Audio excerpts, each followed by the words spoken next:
Hello नन्हे Munro. तो आज की क्लास में बड़ा इंपॉर्टेंट टॉपिक होने वाला टॉपिक है आपका लॉन्ग डिवीजन मेथड। ठीक है, 2 एग्जाम्पल लेके आया हूँ और पूरा रूल देखेंगे इसके क्या होते हैं और उसके बाद में दोनों एग्जाम्पल सोल्व करके छोटे छोटे जितने पॉइंट होते हैं सारे कवर अप कर लेंगे। तो लॉन्ग डिवीजन मेथड एक्चुअल में क्या है, मैं देखो आपको प्रीवियस क्लास में बताया था डिवीजन कैसे किया जाता है। लॉन्ग डिवीजन में क्या होगा, ऐसी चीज़ें जिनमें कुछ कॉमन भी नहीं आ रहा हो, कुछ काटा पीटी नहीं हो रही हो, तो कैसे किया जाएगा उसके लिए आपका ये मेथड होता है। कुछ नहीं है, लॉन्ग डिवीजन नाम रख दिया, जैसे आप बचपन में करते हो ना नंबर को कि मुझे 35 को डिवाइड करना है किसी चीज़ से, मान लो 6 से डिवाइड करना था, आप क्या करो 6 5 जा 30, फिर रिमाइंडर बच जाता था, सब्ट्रैक्शन होता था। सेम वही चीज़ चलने वाले, डिवीजन ही करने वाले हैं। एक दो चीज़ें चेंज होंगे, तरीका लिखने का, कि इस 5 को यहाँ ना लिख के यहाँ लिख देंगे। यहाँ क्यों लिखते हैं सर, यहाँ क्यों लिखते हैं, अरे एक्स्ट्रा स्पेस चला जाता है ना, यहाँ तो जगह होती है लिखने के लिए, यहाँ पे एक्स्ट्रा स्पेस को बचाने के लिए अपन ऊपर लिख रहे हैं, बस और कुछ नहीं है। ठीक है, दूसरी चीज़ आपने क्या करा, पहले 35 के लिए आपने 6 का टेबल बोला, 6 5 जा 30, आपने 5 यहाँ लिखा और आप भूल गए कि यार यहाँ क्या लिखना था बाई चांस, तो आप वापस निकाल सकते हो इस 30 की वैल्यू। हाँ सर, इस 5 को 6 से मल्टीप्लाई कर देंगे 30 आ जाएगा। यही चीज़ हम वहाँ यूज करने वाले हैं कि पहले हम पता लगाएंगे कितनी बार डिवाइड होगा, फिर हम उसको यहाँ लिख देंगे और जैसे हम यहाँ भूल गए तो वहाँ भी भूल जाएंगे, फिर हम दोनों को मल्टीप्लाई करके नीचे लिखेंगे, उससे ईजी हो जाता है थोड़ा सा काम। कैसे, समझो इस चीज़ को। ठीक है, पूरा डिटेल में करते हैं। तो एक क्वेश्चन मैंने आप लोगों के सामने लिया हुआ है कि आपको डिवाइड करना है -3x - 4x क्यूब -1 + 3x की पावर 4 को x - 1 से आपको डिवाइड करना है। अब गलती कहाँ होती है पहले वो सुनो। बच्चे क्या करते हैं, ब्रैकेट में इसको लिख देते हैं -3x - 4x क्यूब, और वो वही बच्चे लिखते हैं जो अवेयर नहीं होते क्लास में। अवेयर की बात है, कोई वीक या स्ट्रॉन्ग नहीं होता बच्चा, सब बढ़िया होते हैं, अवेयरनेस की बात है, और वो डिवाइड करना चालू कर देते हैं। बेटा सुनो, लिख लो एक साइड में, रूल नंबर 1, राइट, ठीक है, dividend and divisor in standard form. Sir ये स्टैंडर्ड फॉर्म क्या होती है, तो ब्रैकेट में लिख लो इस चीज को, स्टैंडर्ड फॉर्म को, डिक्रीजिंग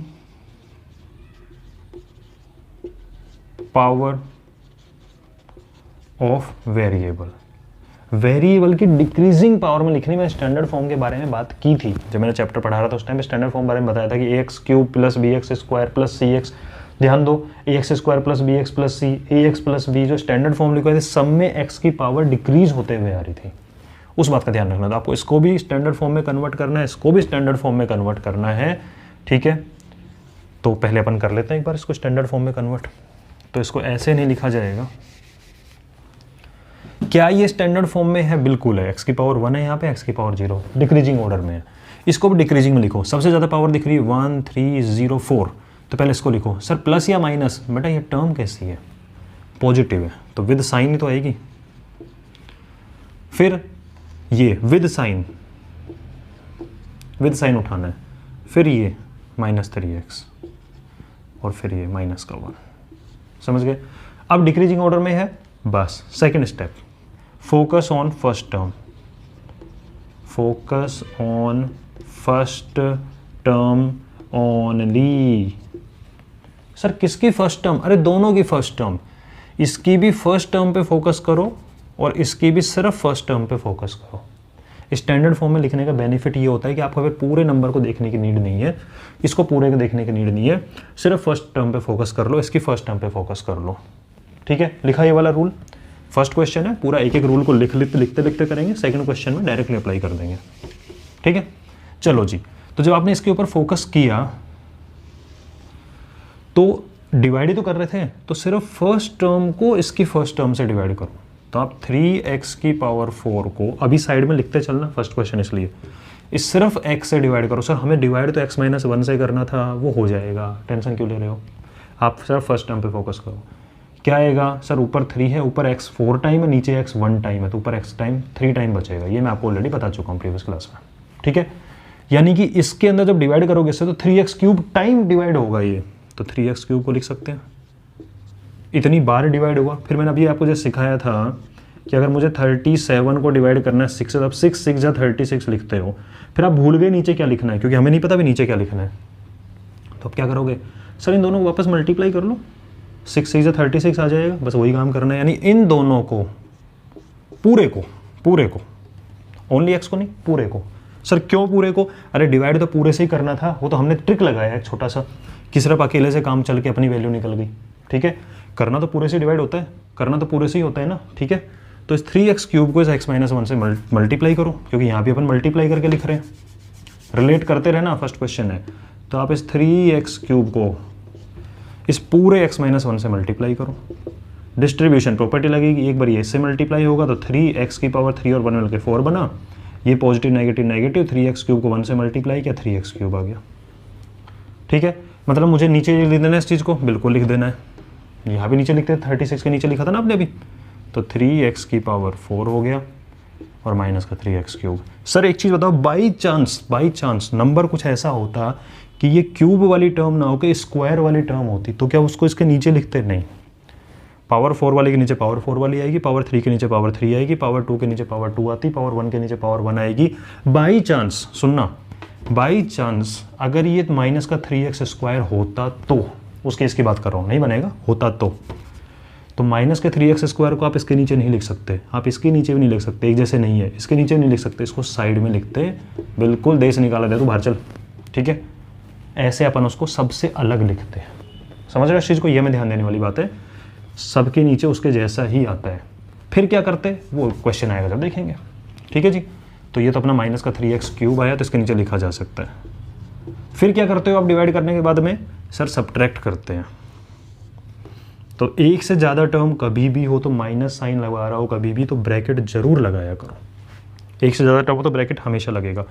सर बाहर माइनस करेंगे, क्यों करेंगे? क्योंकि हम सब्ट्रैक्ट कर रहे हैं, और आपको पता है जैसे ही बाहर माइनस आया तो सबका तो मीनिंग बदल गया। क्यों? सर जब हम ब्रैकेट ओपन करेंगे तो ये तो नेगेटिव बन जाएगा, पॉजिटिव बन जाएगा, लेकिन हमें तो मिला ये पॉजिटिव नेगेटिव।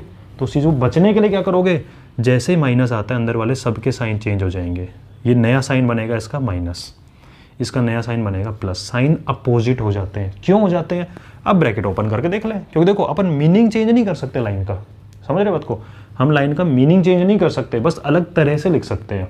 अब आप ब्रैकेट ओपन करके देखोगे तो माइनस और माइनस मिलके प्लस बन के वापस 3x4 ही रहेगा, और माइनस और प्लस मिलके माइनस बन जाएगा, वापस यही मिलेगा। जस्ट हमने एक माइनस लगाने के लिए, या बोल सकते हो माइनस को कॉमन ले लिया, या बोल सकते हो माइनस से मल्टीप्लाई कर दिया, कुछ भी बोल लो इस चीज़ को, हमें सब्ट्रैक्ट करना था, मीनिंग चेंज नहीं करना था इसका। अब आपके नए साइन ये हैं, ठीक है। अब 3x4 तो ये है, और ये है माइनस का 3x4। किसी भी चीज़ में से सेम नंबर सब्ट्रैक्ट करोगे कटेगा, और कटना ही है, ध्यान रखना। फर्स्ट टर्म हमेशा कटती है। क्यों? क्योंकि आपका पहले से टारगेट, आप तो पीछे पड़े हुए थे फर्स्ट टर्म के, जब आपका टारगेट ही फर्स्ट टर्म पे था पूरा का पूरा, ये बेचारी तो कटनी है। ओके, ये माइनस का 4x³ है और ये प्लस का 3x³ है। प्लस है, नया साइन पे ध्यान दो, पुराने पे नहीं, नए पे। ये माइनस का 4 है, ये प्लस का 3 है, -4 + 3 -1 बचता है, और x³ तो x³ रहेगा ही। सर इसके साइन चेंज क्यों नहीं हुए? बेटा नीचे वाली लाइन के साइन चेंज हुए हैं, ऊपर वाली के नहीं। नीचे वाली लाइन को सब्ट्रैक्ट कहते हैं, तो कुछ है ही नहीं, तो एज इट इज उतर के आ जाएगा। ये आएगा नहीं आएगा? जैसे उसमें एक एक टर्म, एक एक सिंगल डिजिट उतर के आती है, इसमें ऊपर का सारा माल उतर के आ जाएगा। फिर आपको क्या चेक करना है वापस से, क्या ये डिक्रीजिंग ऑर्डर में है? बोला जी है, ठीक है। अगर नहीं होती तो पहले बनाते, ठीक है। इसलिए हम उतारते टाइम ही ध्यान रखते हैं इस बात का कि डिक्रीजिंग ऑर्डर में ही हमें मिले। अगले क्वेश्चन में ये बात बिल्कुल क्लियर हो जाएगी। वापस से सर सिर्फ फर्स्ट टर्म पे ध्यान दे सकते हैं क्या? बिल्कुल दे सकते हैं। क्यों? क्योंकि अब क्वेश्चन वापस से वही चीज़ें रिपीट हो रही है, ठीक है। कैसे रिपीट हो रही है? डिक्रीजिंग ऑर्डर, आप मानोगे नया क्वेश्चन आपका ये है, भूल जाओ उसको। तो माइनस का 1x³ को क्या मैं ओनली x³ लिख सकता हूँ? हाँ लिख सकते हो। इसको सिर्फ x से डिवाइड करना है, हाँ। x-1 से क्यों नहीं किया? सिर्फ फर्स्ट टर्म पे ध्यान दो, -1 का काम अपने आप हो जाता है। हुआ कि नहीं हुआ? बाद में -1 से मल्टीप्लाई हुआ ना, ठीक है। इसका तो आएगा माइनस, और x³ है, नीचे 1 है, तो x² आएगी, बिल्कुल आएगी। अब इस x² को यहाँ लिख सकते हैं, बिल्कुल लिख सकते हो, क्योंकि ये हमारा रिजल्ट आ रहा है। ये क्यूसेंट वैल्यू निकलती जा रही है, रिजल्ट आता जा रहा है, आपका बार बार डिवाइड कर रहे हो, तो बस हम छोटे छोटे स्टेप्स में कर रहे हैं। फिर इस पूरे को इससे मल्टीप्लाई करूँ सर? नहीं भाई, आंसर क्या है इस बार आपका? ये तो हो चुका, इसका काम तो हो चुका, इसको छोड़ो। सिर्फ इस पे फोकस करो, -x² पे, जो भी नया आया है आपके पास, ताज़ा नई घोड़ी नया डैम। तो इस नई घोड़ी को डैम दे दिया कि भाई तू जाके मल्टीप्लाई हो जा, डिस्ट्रीब्यूशन प्रॉपर्टी ये माइनस है प्लस है माइनस आएगा, एक्स की पावर 2 और 1 मिलकर एक्स की पावर 3 बनेगा, ये माइनस माइनस मिलकर प्लस बनेगा, एक्स की पावर 2 1 से होगा तो एक्स की पावर 2 बनेगा, ये फाइनल रिजल्ट आएगा। लिखो इसके नीचे। अब देखो वही वाली बात आ गई ना, क्या सर एक माइनस का एक्स क्यूब है, हम लिख सकते हैं इसके नीचे, बिल्कुल लिख सकते हो। सर प्लस का एक्स स्क्वायर क्या इसके नीचे लिख सकते हैं? नहीं लिख सकते। क्या इसके नीचे लिख सकते हैं? नहीं लिख सकते। कहाँ लिखोगे? दूर, दूर अलग, ठीक है। फिर क्या करते हैं? वापस सेम प्रोसेस, क्या सब्ट्रैक्ट करना है, माइनस साइन लाओगे। जैसे ही माइनस साइन लेके आए सबका साइन चेंज होता है नीचे वाली लाइन का, ये माइनस से प्लस बन गया और ये प्लस से बन गया माइनस। भूल मत जाना इसको, दूर लिखने के बाद ब्रैकेट में डाल लो इसको, ठीक है, ओके। अब ये माइनस का एक्स क्यूब और ये प्लस का एक्स क्यूब, नए साइन पे फोकस करो, पुराने पे नहीं। ये माइनस एक्स क्यूब है प्लस एक्स क्यूब, कटेंगे नहीं कटेंगे? बिल्कुल कटेंगे, कटना ही है इसको तो, इसी पूरा टारगेट हमारा। अब देखना बच्चों गलती, सर ये नीचे उतर के आ जाएगा, सर ये नीचे उतर के आ जाएगा और ये नीचे उतर के आ जाएगा, कोई तो प्लस ही लिख देगा, प्लस नहीं, नए साइन पे ध्यान दो, और ये गलत हो गया। क्यों? क्योंकि अब स्टैंडर्ड फॉर्म में नहीं है, पावर उल्टी पुल्टी चल रही है, पहले डिक्रीज फिर इंक्रीज। तो क्या करें? अरेंज करना है आपको यार, तो पहले इसको लिख लेना, माइनस के एक्स स्क्वायर को। दिखता तो है मैं ये चीज़ कि भाई ये सब कुछ कट पिट गया, अब हमें क्या मिल रहा है ये, तो पहले माइनस एक्स स्क्वायर को उतारो ना, ज़्यादा वाली पावर को, फिर एक्स वाले को उतारो, फिर इसको उतारो। समझ गए बात को? ठीक है जी। अब हमारा क्वेश्चन वापस से पलट गया, क्या कि अब यहाँ पे आए, अभी फिर डिवाइड करना है, सेम चीज़ें करनी है। चलो जी सेम चीज़ें करेंगे। तो जब सेम चीज़ें अगेन करनी है तो इतना सेम सेम कर देते हो यार। तो सिर्फ फर्स्ट टर्म पे ध्यान दो, माइनस एक्स स्क्वायर पे। फर्स्ट क्वेश्चन इसलिए डिटेल चल रहा है, सेकंड में तो मेंटली कर लेंगे। इस एक्स से डिवाइड करो तो माइनस का एक्स आएगा, माइनस एक्स। इस माइनस एक्स को नए वाले को इन दोनों से मल्टीप्लाई करना होता है। ये माइनस का एक्स स्क्वायर हो गया और माइनस माइनस मिलकर प्लस और एक्स हो गया, ठीक है जी। तो माइनस एक्स स्क्वायर लिख सकते हैं, लिख सकते हो, प्लस एक्स इसके नीचे लिख सकते हैं, बिल्कुल लिख सकते हो, सेम पावर है। फिर सबके साइन चेंज कर दो, माइनस लगा के, ये प्लस बन जाएगा, ये माइनस बन जाएगा। ये minus x square plus x square कटना ही इनको, तो ये माइनस का 3x, ये माइनस का 1x, नए साइन पे ध्यान दो। तो -3 -1 मिलकर माइनस का 4x बन गया और -1 है। सर इसका साइन चेंज क्यों नहीं करा? अरे नीचे वाली लाइन वालों का साइन चेंज होता है बेटा, ऊपर वाली लाइन के साइन चेंज नहीं होते हैं। समझ गए बात को? तो ये अपना आ गया। आगे क्या करें? आगे फिर करेंगे, ठीक है। क्या करेंगे? ओहो मैंने क्वेश्चन ही मिटा दिया, कोई बात नहीं। अब अपने पास में आगे माइनस का 4x -1, तो मैं इसको थोड़ा साइड में लिख रहा हूँ, माइनस का 4x -1, ठीक है, ये अपना आ गया। फिर फर्स्ट टर्म पे ध्यान दो, डिक्रीजिंग ऑर्डर में है, तो फर्स्ट टर्म इज -4x, इसकी first term is x, minus का 4, ठीक है, -4 टाइम। इस -4 को दोनों से मल्टीप्लाई करना, तो आप डायरेक्टली कर लें। -4 को जब x से किया तो माइनस का 4x, वो तो आना ही आना है। और -4 को जब -1 से किया तो प्लस का 4। फिर सब्ट्रैक्ट करो, इसका साइन चेंज, इसका sign change.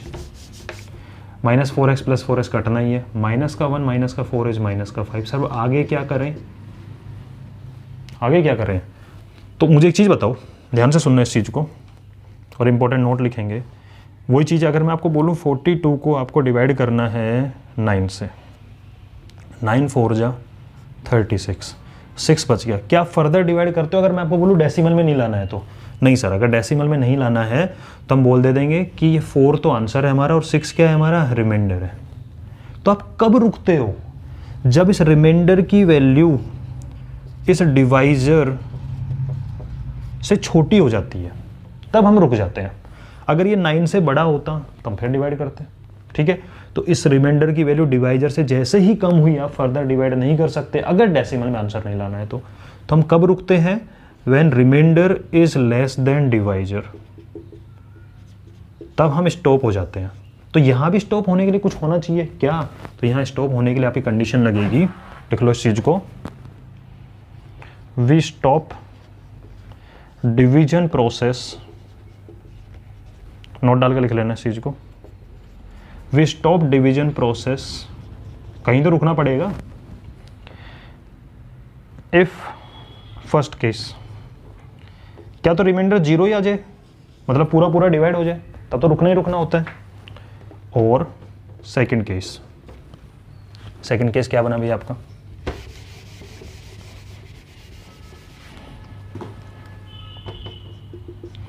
Reminder less than divisor, remainder less than divisor. लेकिन यहाँ कैसे पता लगाएं कि -5 से लेस है कि बड़ा है, नहीं, तो यहाँ किसी और तरीका होना चाहिए, लेकिन लगेगा लॉजिक ऐसा ही, क्या, इफ डिग्री ऑफ रिमाइंडर, यहाँ हम डिग्री की बात करेंगे, कौन कम पढ़ा लिखा कौन ज़्यादा पढ़ा लिखा है, ठीक है।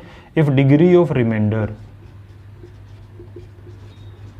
इज लेस देन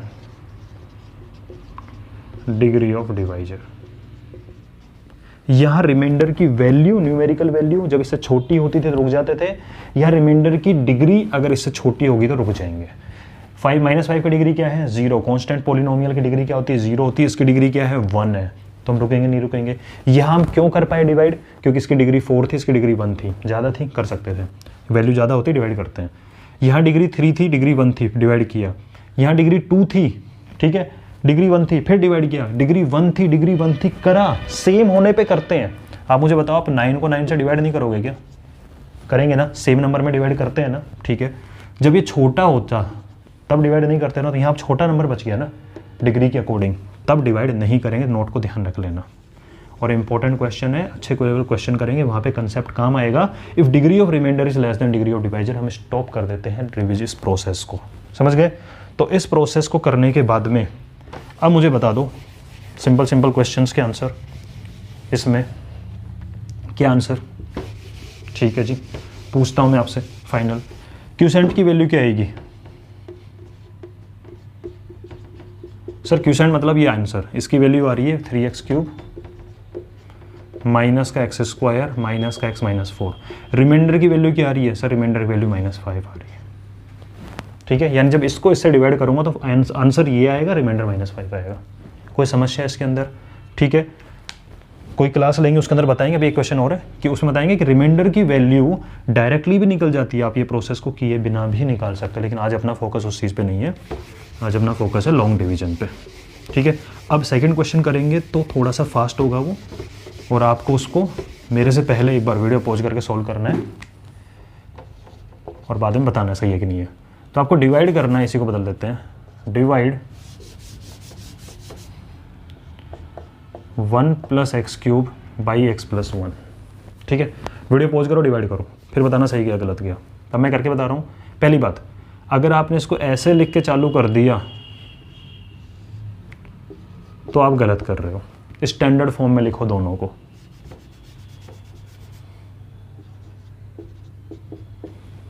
सिर्फ फर्स्ट टर्म पे फोकस करो, सिर्फ फर्स्ट पे फोकस करो। x³ को x से डिवाइड करना है, क्या मेंटली कर सकते हैं? हाँ सर, x³ को मैं तो लिख के बताऊंगा आपको समझाने के लिए, लाइक मेंटली करो। x³ को x से डिवाइड x² टाइम होगा, पावर 3 नीचे पावर 1 है, फिर उस x² को दोनों से मल्टीप्लाई करना होता है। तो जब x² को x से करूंगा तो x³ आएगा, लिख दे बेटा, और जब x² को 1 से करूंगा तो x² आएगा। क्या इसके नीचे लिख सकते हैं? नहीं, थोड़ा दूर भेजो उसको, फिर ब्रैकेट लगाओ, माइनस लगाओ, दोनों के साइन चेंज करो। सर इसका साइन तो कुछ था ही नहीं, आपने माइनस कैसे लगा दिया? बेटा कुछ नहीं था तो पॉजिटिव था, ठीक है।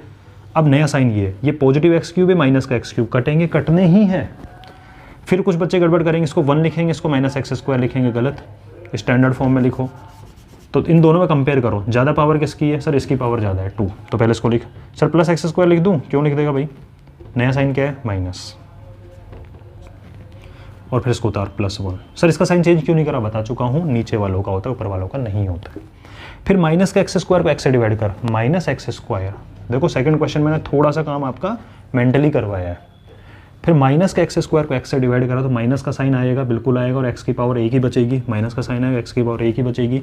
इस -x को इससे मल्टीप्लाई कर, -x को +x से, -x को +x से, सिंगल माइनस इज माइनस, और x को x से करा था x से। ये तो सेम आना ही आना है, हर बार सेम आएगा, नहीं आ रहा है मतलब आप गलत कर रहे हो। फिर -x को +1 से तो आएगा माइनस का x। देखो -x × 1, प्लस माइनस माइनस, और x तो x रहेगा। क्या इसके नीचे लिख सकते थे? नहीं लिख सकते थे। क्यों नहीं लिख सकते थे? अरे भाई इसके नीचे कैसे लिख देगा, x अलग होता है ना।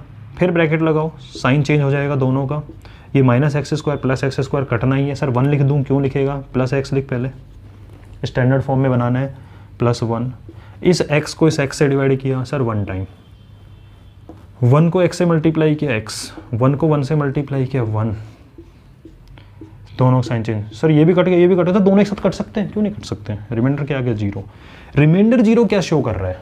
ध्यान से देना, नोट डाल के लिखेंगे इस चीज को।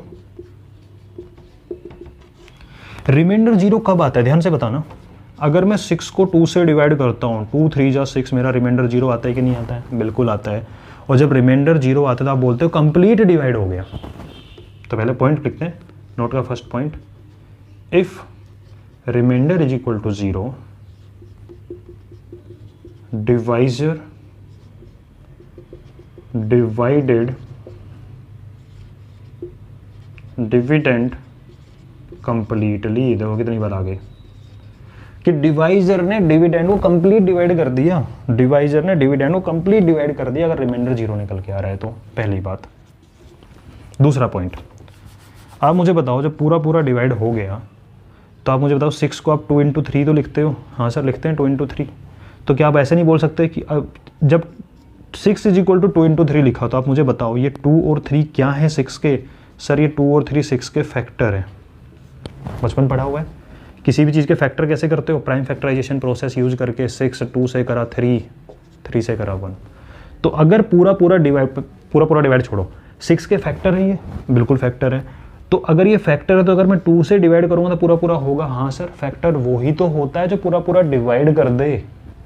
3 भी इसको पूरा पूरा डिवाइड कर देगा? बिल्कुल कर देगा। मतलब जो फैक्टर होता है वो पूरा, दोबारा सुन लो, 6 के फैक्टर 2 और 3 हैं। अगर मैं आपसे बात करूं 15 के फैक्टर बताओ, आप कहोगे सर 3 और 5। ठीक है, 3 भी पूरा पूरा डिवाइड कर देगा, 5 भी पूरा पूरा डिवाइड कर देगा। 3 5 टाइम, 5 3 टाइम कर सकता है। मतलब जो फैक्टर होता है वो पूरा पूरा डिवाइड करता है। मतलब जो पूरा पूरा डिवाइड कर दे वो फैक्टर होता है। जो पूरा पूरा डिवाइड कर दे वो फैक्टर होता है।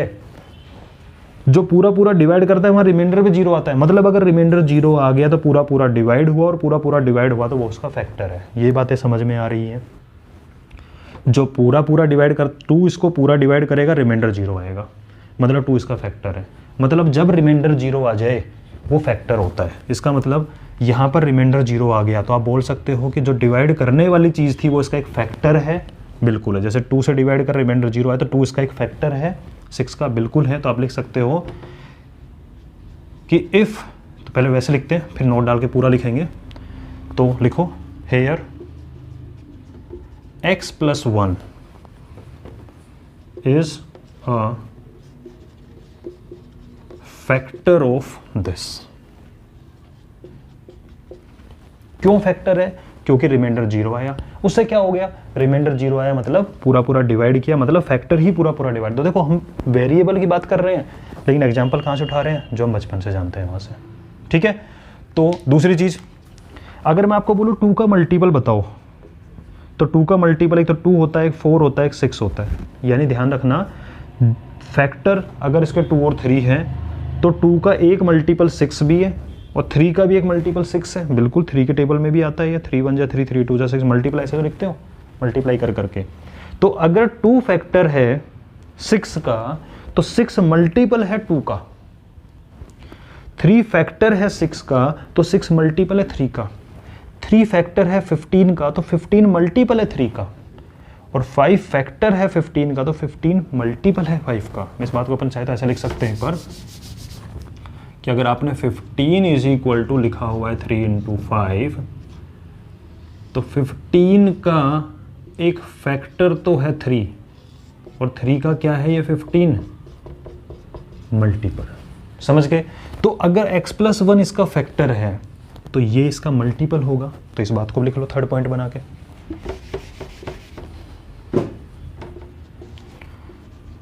x³ + 1 is